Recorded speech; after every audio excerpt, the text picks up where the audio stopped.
Major గ్రామ పంచాయతీ కొత్తగా మున్సిపాలిటీగా ఏర్పడ్డది. అయితే 6 నెలల నుండి మాకు వేతనాలు లేవు. ఆ పెండింగ్ వేతనాలు ఇవ్వాలని మేము ఈరోజు కమిషనర్ గారి దగ్గరికి వచ్చినాం. మేము అధికారులను అడుగుతున్నాం, ఎమ్మెల్యే గారికి కూడా మెమోరాండం ఇచ్చినాం. మేడం గారు, మా బతుకులు మరి కుటుంబాలు మాకు గడవట్లేదు, మేము కుటుంబాలను ఏ విధంగా పోషించుకోవాలని మేము మాట్లాడినాం. మేము గవర్నమెంట్కి నేను ఫైరో చేస్తా, మీ జీతాలు ఇప్పిస్తానని మేడం గారు అన్నారు. కానీ ఇక్కడ మున్సిపాలిటీలో పనిచేసే వాళ్ళు బడుగు బలహీన వర్గాలకు చెందిన వారే ఎక్కువగా ఉన్నారు. అయితే ఈ పనినే నమ్ముకొని పారిశుద్ధ్యం కానీ, వాటర్ వర్క్స్ కానీ, ఎలక్ట్రీషియన్లు కానీ వసూలు చేయటం కానీ, ఇంటి పనులు వసూలు చేసే వాళ్ళందరూ కూడా దీని మీదే ఆధారపడి కుటుంబాల్ని పోషించుకుంటున్నారు. అయితే ఇక్కడ నిత్యావసర సరుకులు 6 నెలల నుండి కూడా అప్పులు తెచ్చి మేము తింటున్నాం. కానీ ఆ అప్పు కూడా ఈరోజు ఎవరు కూడా ఇవ్వటానికి దడుస్తున్నారు. మున్సిపల్ కార్మికులకు 6 నెలలు అయింది, జీతాలు మాకు పట్టించుకునే వాళ్ళు కూడా ఉండి ఇయ్యరు, మీరు జీతాలు ఇయ్యరు అన్నారు. మేము ఈ పనినే మేము నమ్ముకున్నాం. అయితే మేము పారిశుద్ధ్య పనులు, మోరీలు కానీ ఊడవటం కానీ తెల్లారుజామున 5 గంటలకు వచ్చి మేము పనులు చేస్తుంటే ప్రమాదశాత్తు మరణించినా కూడా డబ్బులు ఇవ్వలేని పరిస్థితి. ఇన్సూరెన్సు ఈ మన మధ్యలోనే కట్టించారు, అది కూడా మున్సిపాలిటీ అయ్యాక కట్టించారు. అయితే చనిపోయిన వాళ్ళకి కూడా దాన సంస్కారాలకి 30,000 రూపాయలు ఇవ్వాలని, చనిపోయిన వాళ్ళకి 20 లక్షల రూపాయలు ఇవ్వాలని మేము కోరుకున్నాం. అదే ఇప్పుడు సుప్రీంకోర్టు తీర్పు ప్రకారం ఇచ్చిన ప్రకారం కనీస వేతనం 26,000 రూపాయలు ఇవ్వాలని మేము అన్నాం. అయితే ప్రభుత్వం మొండి వైఖరిగా చూస్తుంది. ఎందుకంటే 6 నెలలు వేతనాలు లేవు, మరి వాళ్ళు ఎంత ఇస్తారనేది తెలియదు. 15,500 అంటున్నారు, దాంట్లో పిఎఫ్ఐ బోను కూడా 13,000 రూపాయలు వస్తాయి. దాంతో కూడా మా కుటుంబాలు కూడా గడవు. అందుకోసం 26,000 రూపాయలు వేతనాలు ఇవ్వాలని మేము చేసే చాకిరీ. అసలు కొంతమందికి అంటువ్యాధులు వస్తున్నాయి, వ్యాధిగ్రస్తులుగా మారి చనిపోతున్నారు. అదేవిధంగా ఎలక్ట్రీషియన్లుగా మేము చేస్తున్నాం. ఏదైనా ప్రమాదం జరిగితే కూడా పట్టించుకునే వాళ్ళు లేరు. మేము కమిషనర్ గారికి, మేనేజర్ గారికి అడిగినాం, సార్ మా జీతాలు ఇవ్వాలని మేము అడిగినాం. అడిగితే మాకు మాకు బడ్జెట్ లేదన్నారు. ఆ బడ్జెట్ ఎప్పుడు వస్తాయి, మీ జీతాలు ఇస్తామంటున్నారా, ఎంత ఇస్తారనేది మాకు తెలియదు. కానీ అందుకోసం ఈరోజు మేము ఇక్కడికి ముట్టడి చేయడానికి మేము కమిషనరేట్కి వచ్చినాం. అసలు ఎంత ఇస్తారనేది తెలియదు మాకు. కొత్తగా ఏర్పడింది మున్సిపాలిటీ కాబట్టి అది ఎంత ఇస్తారనేది మాకు తెలియదు. అందువల్ల ఈరోజు ఇక్కడ మున్సిపల్ కమిషనర్ గారికి ముట్టడి చేయడానికి మేము వచ్చినాం, అడగటానికి వచ్చినాం. అదేవిధంగా ఈ రేవంత్ రెడ్డి గారిని ఒకటే అంటున్నాం, ఈ 6 నెలల వేతనాలు, పెండింగ్ వేతనాలు అమలు చేస్తారని కోరుకుంటూ నేను సెలవు తీసుకుంటున్నాను. ఏ విధంగా అంటే మన తెలంగాణ ఏఐటీసీ నాయకులు రాష్ట్ర పిలుపు మేరకు వాళ్ళు ఏ విధంగా కార్యాచరణ అంటే ఆ విధంగా మేము చేసుకుంటూ పోతాం. వచ్చేది కూడా డిసెంబర్ నెలలో పెద్ద పండగ ఉంది, క్రిస్టమస్ ఉంది. దాంట్లో మా మున్సిపల్ కార్మికులు 100 మంది ఉన్నారు, దళితులే 60 మంది ఉన్నారు. వాళ్ళకి పండగ కల్లా జీతాలు ఇవ్వాలి, లేని పక్షంలో కార్యాచరణ ఒక రకంగా ఉంటుందని నేను తెలియజేసుకుంటున్నాను. మేము మా ఎమ్మెల్యే గారి దృష్టికి మేము తీసుకొని పోయినాం. ఆల్రెడీ మా రాష్ట్ర నాయకులు కూడా కొంతమంది రేవంత్ రెడ్డి గారి దగ్గర తీసుకొని పోయారు, కమిషనర్ గారి దగ్గర కూడా తీసుకొని పోయారు.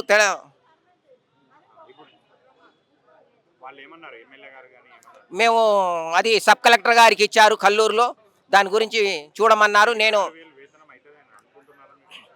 అవుతుంది అంటే సుప్రీంకోర్టు జీవో ప్రకారం చేయాలి, వాళ్ళు సమాన పనికి సమాన వేతనం అనేది ఇవ్వాలి. అది మేము ఇప్పుడు డిమాండ్ చేస్తున్నాం. మేము 20 ఏళ్ల సంది పనిచేస్తున్నాము. 2008 నుండి పనిచేస్తూ ఉన్నాం మున్సిపల్ వర్కర్గా. మా వర్కర్లు ఎంత దూరంకి వెళ్ళి వస్తారు తెలుసా?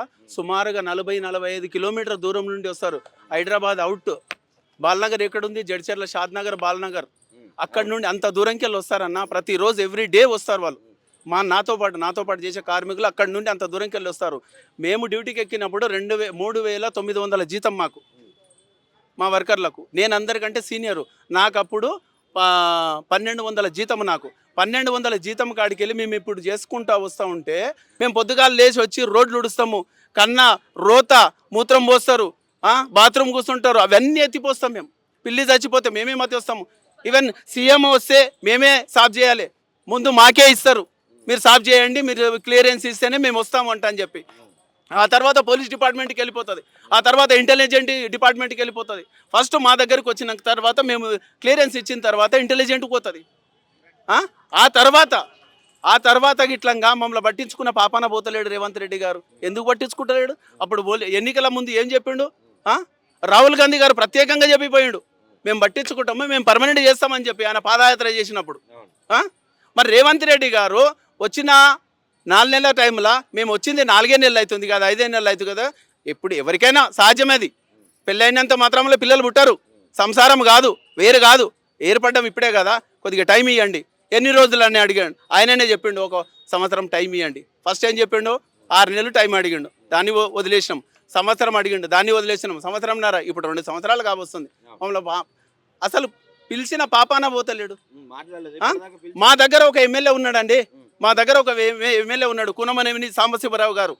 వారి గిట్లంగా మా గురించి మాట్లాడడానికి సమయం ఇస్తలేడు. వారి గిట్లంగా మా సమస్యలు తీసుకొని వెళ్దామంటే వారి గిట్లంగా సమయం ఇస్తలేడు. వేరే వాటి గురించి సమయం ఇస్తుండు. మా మున్సిపల్ వర్కర్ల గురించి మాట్లాడాలంటే వారికి సమయం ఇస్తలేరు. ఎందుకు ఇస్తలేడు అంటే మున్సిపల్ వర్కర్లు అంతా చిన్న చూపా?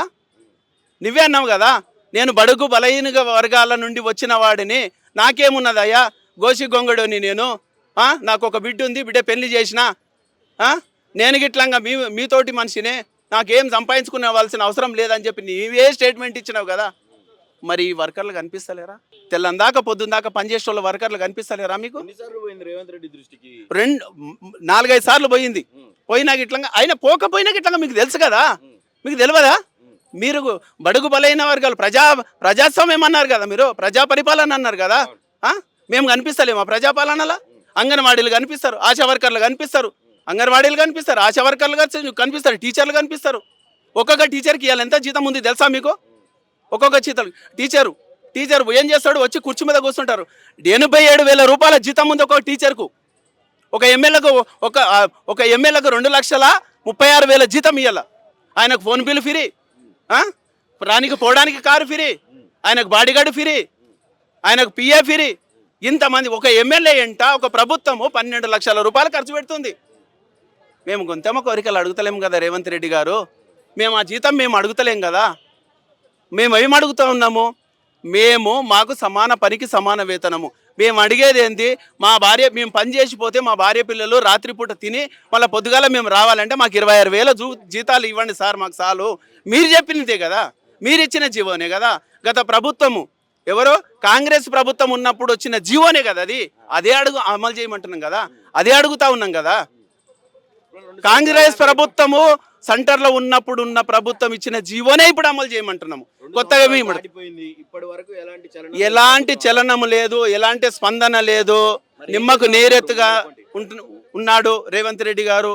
ఒక ఎమ్మెల్యే దృష్టికి తీసుకుపోదామన్న గిట్లంగా ఎమ్మెల్యే ఏమంటాడు తెలుసా? సరే నేను మాట్లాడతానులే, నేను రాసి పంపిస్తాను.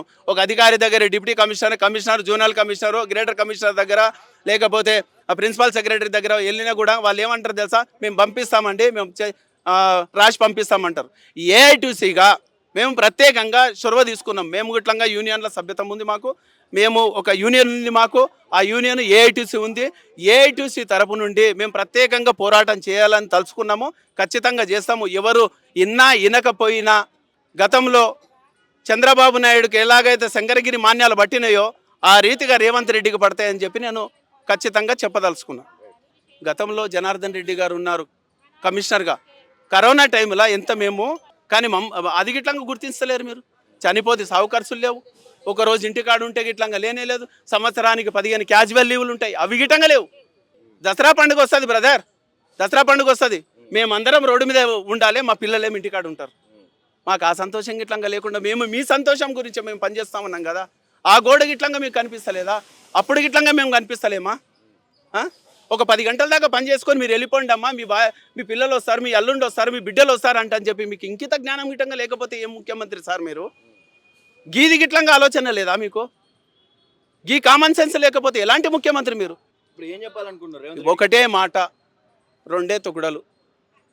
ఒకటే మాట, రెండే తుకుడు. మాకు కనీస వేతనాలు 26,000 రూపాయల జీతం ఇవ్వాలి, పర్మనెంట్ చేయాలి. చేయకుంటే ఏం చేద్దాం అనుకుంటున్నారు? పోరాటం చేస్తాం, పోయేదేం లేదు, బానిస సంఖ్యలు తప్ప.